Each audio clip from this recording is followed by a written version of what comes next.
Hello and welcome to my kitchen. Today I want to show you my new pressure canner.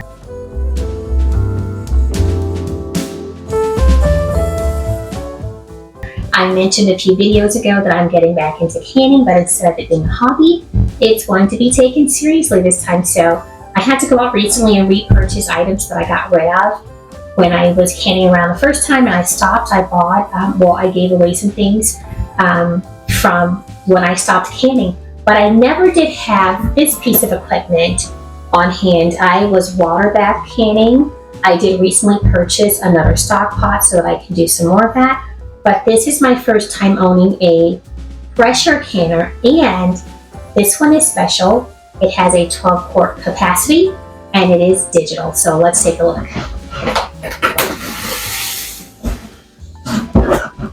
So this is the Presto Precise 12-quart digital pressure canner. And here is some of what it can.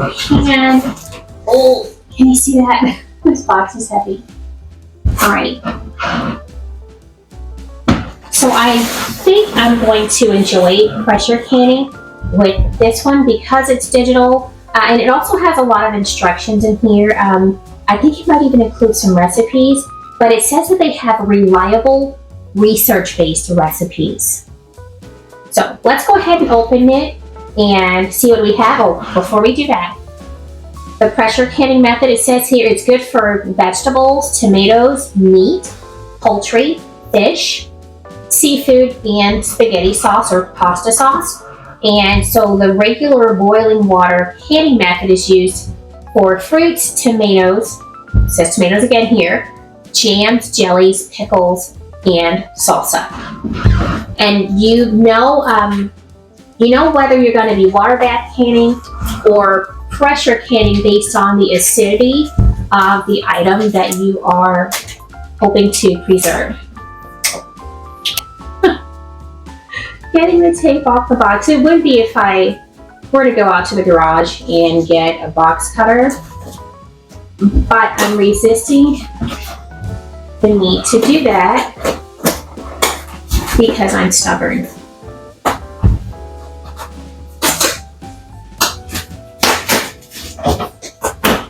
And that's why I'm stubborn, because I got it done. Okay, so what do we have in here? We have our instructions and recipes manual.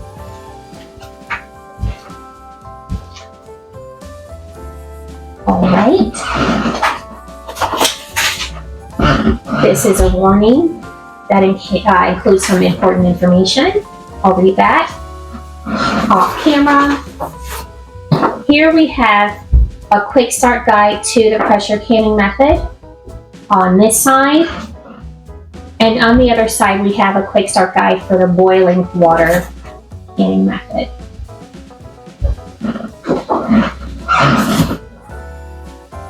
I'm imagining this is the trivet that goes at the bottom of it, kind of like you would have it at the bottom of your pressure cooker. And by the way, a pressure canner and a pressure cooker are not the same thing. If they were, I'd have one less appliance. And a few more dollars in my pocket.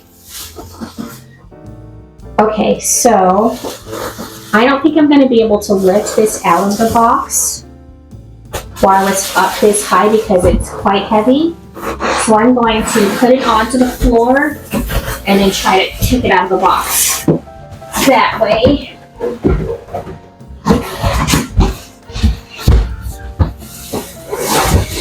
Oh, all right.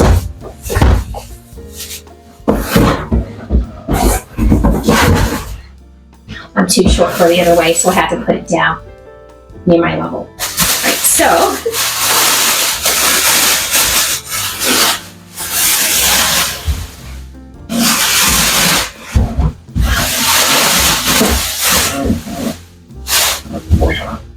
this is it.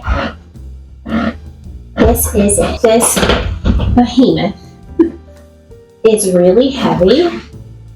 It says to open turn this way.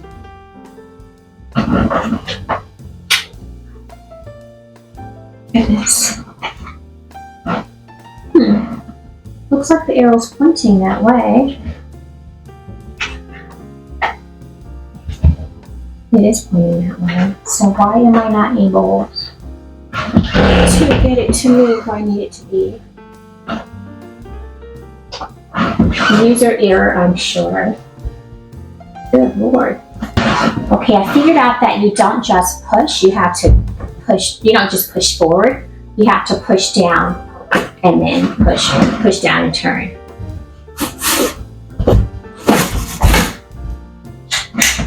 And there's the lid.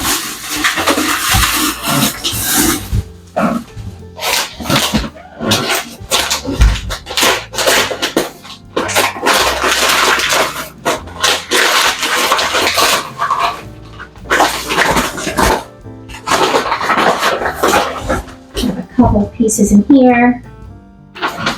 This is the steam release knob right here, and then that just goes right up here. We have the power cord.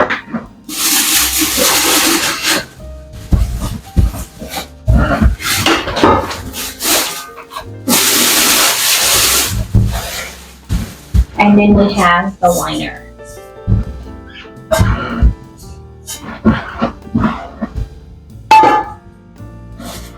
And this is what the inside of it looks like.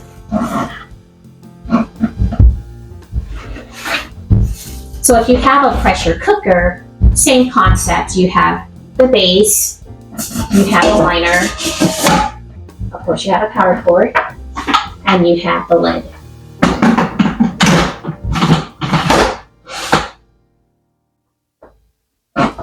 This part is what's different. To not break this. I don't want to break that, so I'm going to hold it up. So, I'll put this inside before I forget. I'll go in here. And that just keeps your jars off of the bottom of the liner.